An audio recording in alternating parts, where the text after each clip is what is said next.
解密商战，今天要告诉您的是，黄仁勋当年是做错了什么事，让公司差点倒闭呢？而辉达最强的护城河，竟然不是晶片吗？另外，这股 AI 狂潮烧进了笔电跟伺服器，有哪些黑马股曝光呢？接下来请教就是我们的世松哥，世松哥你好。世松哥你好。你们好，大家好。因为其实我们在看这个企业历史里面，最喜欢关注的就是它的失败的案例。对，然后大家想说啊，跟你讲，辉达以前也有接近破产过，这到底是怎么一回事呢？对，没错。事实上，黄仁勋的辉达公司现在的市值是5兆美金以上，能够走到今天，他也是一路的有非常多的坎坷的故事。事实上，他曾经一直跟他的所有的员工说，我们要有那种警觉心，我们公司呢可能会在30天之内就会破产。那他一直从创业到现在为止，即使市值到5兆，他还是每天跟他们的员工这样说。因为在他初创的时候，其实他曾经有2次真的就差点破产。我们知道辉达成立的时间在1993。那2年之后，1995年他就迎来第一次破产。他推出了第一个产品叫 NV1。那 NV1 推出来的时候，他以为说，我结合很多功能啊，很好的运算能力啊，很好的绘图能力，应该可以卖得很好。结果他要出货给这个 Diamond 的这个多媒体公司，就没有这个 Diamond 的这个多媒体公司说，你这个市场叫好不叫座，那怎么办呢？他就给他退货。那退货之后引发了这个辉达当时的财务危机，黄仁勋因此还裁掉公司的1/3的人。那好不容易勉强活下来，就没想到推出第二个产品叫 NV2， 结果没想到又失败。为什么又失败呢？他当时是跟 Sega 合作，跟 Sega 合作要研发所谓的他们的游戏机的相关的晶片。对，结果没想到他的设计呢是跟当时的主流设计不太一样，他又有所谓的这个所谓4边形的这个绘图技术，跟当时的3角形这个是不太一样。就没想到当时黄仁勋就说不对了，他当时去找 Sega 的执行长，就跟他说了，我们现在如果继续弄下去来说话，我可能会有一些问题，你可能卖的也不好。他直接跟他承认说，我们就修改设计怎么样。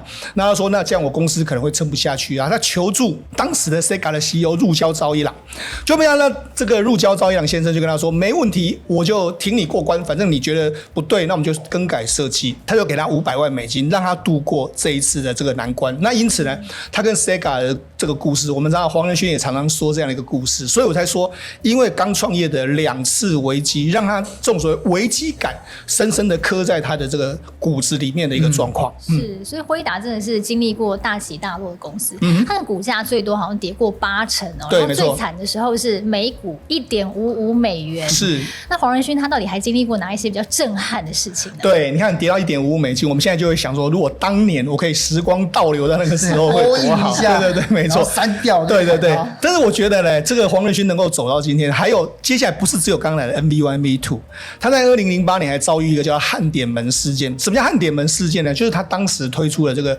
绘图晶片呢，他可能是在最后要组装的过程里面，这个晶片呢跟它相关的 PCB 板的焊接，以前还要人工焊接，就是把那个电路焊接上去。就焊接上去来说，可能某一道工序出了问题，它焊接的点呢跟那个主机板呢没有很好的结合在一起，那导致什么？因为会漏电啊，漏电来说会一直过热，散热就出现很大的问题。就那一次来说，大家就要他赔偿啊。他因为我们知道早年的辉达主要买家都是一些高阶玩家，玩游戏的电竞的就跟他赔。他当时就这个出了这个2亿美金，几乎是赔了这些钱。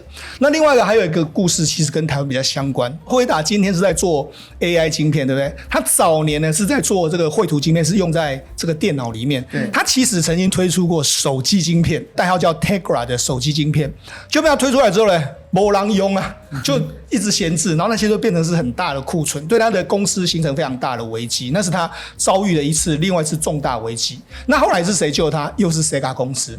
Sega 公司就说，那你就把那些晶片拿来用在我的游戏机上面，是让他度过了整个难关。但这一次出了一个非常重要的人物，叫做蔡明介。因为 Tegra 那时候让这个辉达陷入财务危机的时候，蔡明介觉得这家公司是好公司，他曾经去找黄仁勋说，我们来互相整并，把联发科跟这个当时的辉达整并哦。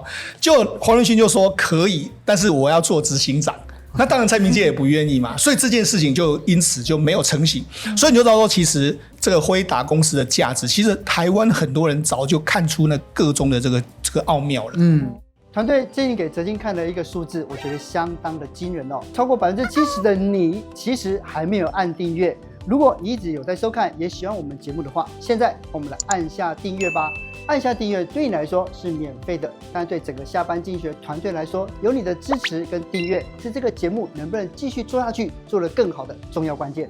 可是当全世界都在跪求这个辉达的晶片的时候，其实我后来发现呢，好像只有一家没有跟他买过，那是苹果。其实这还蛮奇妙的。是，我觉得苹果公司跟辉达有那种所谓的余量情节啊。为什么这样说呢？最早其实苹果并不是没有用过辉达的晶片，它在2001年的时候发表了这个 Mac， 它就是用它的绘图晶片，用它的 GPU。不过后来呢，就因为呢这个它的晶片出一些问题，导致它2004年发表了这个显示器的产品呢出了非常大的问题，所以其实心结老早就种下，但是后来他其实还是有再继续用哦，想说再给你一次机会。2008年的 Mac Pro 就是我们刚才讲到的焊接门事件，让苹果的这个产品遭受到非常大的损失嘛，因为不只是辉达损失，连苹果也损失了哈。然后所以2009年之后呢，苹果就放弃用了辉达的晶片。然后紧接下来的话，2013年的时候，甚至辉达跟这个苹果还有这个专利的诉讼，你看两家公司就直接打起专利战。那后来是辉达获胜，但是苹果没有交这些相关的这个产品，所以后来苹果在发表这个新的晶片的时候，它就转向 AMD， 它就不用辉达的晶片，甚至在2017年、18年的时候还是有相关的问题，甚至到了2024年的时候呢，我要用 AI 晶片，我也不用辉达晶片，我用的是 Google 的晶片。所以你看，事实上辉达跟苹果两间公司来说，其实有几个小故事我们可以给大家分享。从贾伯斯还在的时候，他其实一开始回锅到苹果公司，他就对辉达不爽。虽然说我必须要用你的 GPU， 但是其实当时他曾经，贾伯斯在公开场合、在私底下场合都说，他说辉达是抄袭仔，抄袭我的皮克斯公司。他其实皮克公司是当时贾伯斯在外面创的一个公司，非常好，他有非常多绘图技术啊，有非常多的影像处理技术，他觉得辉达你就是抄我的。所以当时我就跟你讲，两个天才人物难免会有这种心结，所以当时就看不爽辉达了。然后又到2008年，就是我刚才讲到了焊点门事件，那一次让整个苹果公司跟辉达公司就几乎是引爆，因为赔偿的问题，对啊，加上说出货的问题，两个公司谈不拢，要赔钱谈不拢。好，再来就是所谓的主权之争，就是 AI 的主权。为什么？我们知道说，其实辉达现在有一个叫做，除了它的晶片之外，它有生态系。还有它的CUDA一大堆的东西架构，那苹果公司就说叫我屈就你的架构，怎么可能？所以它也推出一个叫 Metal 的这个架构，就是跟你对抗到底就对了啦。所以我觉得，事实上现在大家都说大家都要 AI， 可是我们可以看到苹果反而是几乎都没怎么投资 AI。我认为它未来呢可能也会投资，但是如果能够不要用辉达的晶片，它一定还是不会用辉达的晶片。是，但世东哥，其实你刚刚有提到，现在辉达还有一个很厉害的东西，就是黄仁勋敷了20年的叫做 CUDA。对，没错。那这个 CUDA 到底厉害的点在哪边？为什么它可以成为辉达的护城河？对，好，我们先跟大家稍微解释一下，很多人都搞不懂，说，不是有 CPU 吗？那还有 GPU 啊，那是什么东西？好，CPU 就是过去我们的电脑运算，它的运算架构就是0跟1，所以我们看到很多点都是0跟1、0跟1，然后它用来做决策非常好。但是呢 ，GPU 就是平行运算，它同时之间可以运算非常多东西，但是它就是运算能力非常强。那因为 AI 是运算嘛，所以 GPU 就非常适合。但是在未来的世界里来说，是所谓的推理是你要给他答案的那时候 CPU 跟 GPU 两个就要协作。好，那所谓的 CUDA 是什么呢？ CUDA 就有点类似像说是一个这个帮你执行工作的一个这个指挥者。我们讲得很简单，我过去买的辉达晶片回来说我要做什么不知道，那 CUDA 就是譬如说我要训练的时候 CUDA 就可以帮你分配说，今天这些问题我要给谁训练，老师就把1000个任务把它分配给每一个人去运算，这就是 CUDA 能够发挥的。就是简单的来说，它就有点类似是我们过去在 PC 里面，我们是要用微软的系统，那在这个手机里面，我们是不是会用 Android 系统，或是用 iOS？对，那在辉达的晶片里面，你就要用 CUDA， 它就是类似是一个作业操作软体跟一个界面，让你能够顺利运转你的所有的任何的这个东西。所以简单来说，它是无所不包的。你就是买了晶片加上 CUDA 之后，你才能够运转你所有的晶片。那我就跟他讲，为什么 CUDA 反而是变成辉达真正的核心呢？我跟他说 ，Intel 也有推晶片，对 ，AMD 也有推这个 AI 晶片，但是为什么只有辉达成功？因为我有这个 CUDA。CUDA 来说的话，就是第一个，它有一个非常完整的生态系。现在黄仁勋都一直在讲生态系。是，那生态系是什么意思呢？今天德清你成立一家公司，你要做 AI 机器人，你不会做 ，OK， 我可以跟你讲，你根本不用任何的门槛。你找谁帮你做你的伺服器，你找谁帮你做你的机器人，然后你不会怎么设计，我有CUDA软体可以帮你，你要运转我可以给你，所以等于是它有一整套的东西，整套的东西呢，台湾有非常强的硬体供应链，所以台湾就变成是它硬体供应链非常重要的资源，所以为什么它每次都那么强调台湾的重要性哦？那另外就是说，它可以降低这个开发的门槛，比如说像金融业。金融业现在也要导入 AI 发展，它要让这个，比如说跟你投资的时候，投资建议可以更加多元化。问题是金融业它怎么会做这些东西呢？没关系，你买我的晶片跟我的CUDA，我的CUDA就可以指导你怎么去做你想要的模型，让你更快入手。那甚至未来的自驾车啦、机器人，大家都是用这套系统，所以我才说，其实CUDA反而是真正绑住所有辉达相关的客户一个非常重要的专用的这个平台。是因为我最近我的那个做程式交易、量化交易的这些朋友们，他们花大钱，然后就是花可能3-4千万甚至到1亿去更换他们的这 AI 的相关的硬体这样子，而且他们一天都要用，就花大钱去买这种CUDA 这个东西。他说CUDA 可以帮他训练用 AI， 他要买电脑给CUDA 用。对，没错。对啊，所以他就裁掉了1/3的人。为什么？他不需要理财顾问了，因为CUDA 会帮他做这件事情。对，所以呢，这就讲到下一步的发展，也就是 AI PC。我觉得他这次来台湾最大的应该是爆点就是 AI PC。他讲完的时候，台股连涨2天，没错，到了46000点。是，不过大家都会想说，那天在讲的时候，其实我有一个即视感，有点像那个川普在讲，让美国再次伟大，他是让 PC 再次伟大。对。所以他这个东西真的很厉害吗？应该这样说啦。我们知道说，其实在过去这个所谓进入了网络时代的时候，2000年我们用的是 PC， 你要有 PC 才能够用网络嘛，对不对？到了这个2007、08年的智慧网络时代来临的时候，我们要用的是手机，所以手机就是当时的这个可以触控的苹果取代了过去的 Nokia。好，那现在进入了 AI 时代。我想请问两位 ，AI 时代我们到底要用什么？用什么当成我们 AI 的载体？我们还要用电脑吗？所以现在有很多人有不一样的想法。对，譬如说像 Google 或是 Meta， 他们的想法是眼镜，智慧眼镜，他认为眼镜是一个非常好用 AI 的载体。那微软现在在研发，跟苹果在研发一个叫做小型的，类似一个算是收音盒。它是收音盒是做什么？譬如说今天哲青是韩国人，你跟我讲话的时候，我可以马上的就可以听到。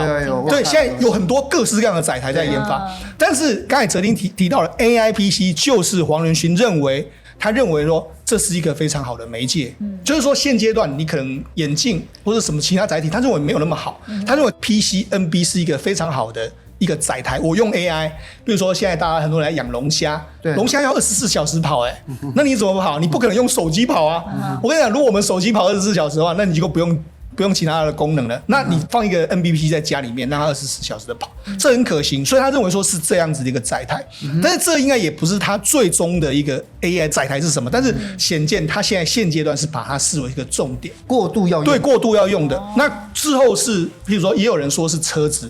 那也有人说是家庭里面的电视，那个就再说。但是显然黄仁勋认为，在这个时间点里面 ，PC、NB 是很重要。所以这一次 GTC 台北最重要一件事就是发表了 AI PC， 重新定义 PC。假设 PC 在未来 AI 能够用的话，就有点类似2000年那时候很多人在买 PC 一样的时代。所以我觉得这有可能会让 PC 再度Great again 也不一定。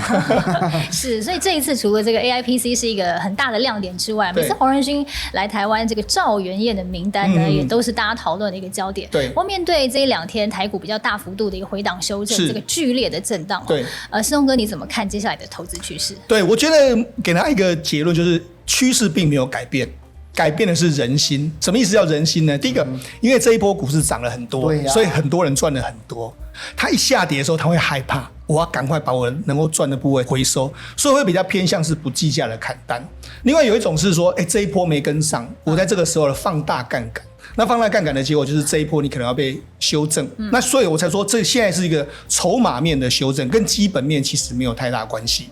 那尤其是在整个回档的过程里面，你看黄仁勋在韩国接受媒体的采访，因为韩国股民很在意股票，问他说这个股市大跌该怎么办？黄仁勋的回答是现在是逢低买入 AI 股的好时机，黄仁勋自己讲的。好，加上说台积电也在股东会说，这个魏哲家说，如果你要买的话，请继续。对，所以我才说，其实这些都没有改变。那短期的筹码面修正之后，我认为呢，还是有机会再往上的。是。那我们观察就是说，如果假设这一次黄仁勋点到名的一些供应链，譬如说像散热啦、先进封装啦、台积电啦，甚至是未来的电力，我觉得大家都是还可以逢低再买，没有问题。那至于说台股会不会创新高，我认为有可能，我们只要观察台积电就好。台积电现在大概跌到2300、2200左右这个位置。那现在法人的预估已经有外资把它调高到3000块，那外资今年寒假都会到，所以3000，我们用3000，现在2300。那大概有700点，那台积电涨1点，大概贡献台股是8点，所以700乘以8就是5600，5600加上去来说，再加一点其他的贡献，我觉得过5万不是不可能，只是说现阶段要整理，短线整理之后，下一波段或许我们就会看到指数有机会会朝5万去挺进，也不一定。是，不过大家就在想，所以其实黄仁勋其实他不仅仅讲说持续买进 AI 股，对，他其实他有点出来，就是未来可能会面临的挑战跟隐忧，对，没错，2大隐形炸弹。对不对？对，我觉得其实我们当然很乐观，但是还是有一些刹车必须要踩。刹车要踩，我觉得有几个点，我先跟大家说明。第一个，现在市场上的资金量够不够？我们看到说前几个礼拜，我们不是有看到说台积电的钱被银行借走了，这某些程度来告诉你说，市场的资金的确是有点吃紧。那在高档的时候，你要维持这么大的成交量，是不是后续的资金会没有？这是市场面的部分。那就产业面的部分，辉达的2大隐忧，他自己说的一个就是，第一个，因为现在 CSP 业者投资非常多，去年的 CSP 业者大概是投资，大概折合美金大概是6000亿左右。今年原本估8000，但是问题是已经可能会上看到，搞不好破兆。那明年又更多，但是问题是现在大家担心啊，你投资这么多钱没有回收，那怎么办？所以我觉得怎么回收，你怎么有一些新的商机，这个部分我觉得大家要持续观察。第二个就是说，现在有一些制约性来说，我们知道整个 AI 过程最早遇到的就是所谓算力就是所谓的 GPU 不够。那现在 GPU 不够也是在，然后第二层这个制约叫做电力。黄仁勋来台湾都一直在说台湾的电啊，台湾的电，他很关心这个。所以电力不是只有台湾，美国也是，所以川普才会把他的布，冷战时代的布给民间公司。大家想说你把军武级的布给民间公司，为什么？因为他要发展核电啊，对。然后所以电力跟算力显然都会有一些硬体上面的制约，这些如果没办法突破，当然就会让整个 AI 发展会遇到一些瓶颈。不过现在大家都想办法在克服啦，我觉得这是比较中长期的隐忧，短期之内来说的话，我觉得大家还是不用太过真的很担心的一个状况啦。是，那世东哥，我们另外来聊聊黄仁勋这个人的人格特质好了。你看他所到之处呢，大家都觉得说他很有魅力啊，然后大家都觉得很疯他这样子。对。但是听说呢，他在管理公司，然后员工好像都很怕他，他很凶，是不是？对，我们先从黄仁勋的人格说起。他是水瓶座，那水瓶座的人都会觉得说比较特立独行一点点哈。但我觉得其实你可以看到，从他公司成立的过程，他发展的就是跟大家不一样，他有他的想法，我觉得这很有水瓶座的风格。再来就是说，我觉得他在公司领域来说，他其实是个极端严格的人。我跟他讲，他其实在公司，他曾经会常常在公开场合彪骂他的员工。某些程度来说，大家觉得说你这样是不是已经涉及到一些所谓的霸凌的问题？但是他不以为意，为什么？他认为说我给你也是很好的配嘛。其实雷军有说过一句话，就是这个中国的小米雷军说，人会想要离职，就是一个心受委屈，再就是钱没有到位。没错，你心受委屈，我骂你。但是如果你能够赚到钱 ，OK 嘛，对不对？而且我觉得他很擅长去播画一个远景。我们要看为什么他会来一直办赵元宴，一直办这些东西。这些东西最主要目的是，我要我的厂商们跟我的供应链们跟我一起前进。我跟你说我的愿景，那你跟我一起前进。你有个目标，你就跟着我嘛。所以我觉得某些程度来说，办这些活动都有它隐含的意义在这里面。是。再来就是我觉得比较有意思的是说，大家就觉得说，那你怎么每一次来都是赵元宴，都是那几个地方，都是那样，为什么？我觉得其实他在做一件事，就是说，你只要挺过我的人，我都会非常挺你。而且我会不计价的挺你，把他的这个他吃的餐厅秀在背板，这就是告诉你一件事：你只要挺过我，你洗过我兄弟，我就觉得挺到你。所以我觉得这就是让他整个同盟为什么你就觉得为什么好像只有他能够搞得起这个生态系？那相对于我们对比两个人，我不是说这个苏之峰不好，你看苏之峰的感觉就跟辉达黄仁勋的感觉不一样。苏之峰也想要搞生态系啊。Intel 也想搞，可是你看他们就玩不出辉达这样的。所以我觉得它有一个非常有意思的人格特质。对，没错，接地气。对，那为什么会这样子？因为他曾经在刀口上面，他曾经在地狱里面攀爬，所以他知道那个问题是什么东西。哈，但是我觉得他又有水瓶座比较特殊的一面，就是其实他观察力很敏锐。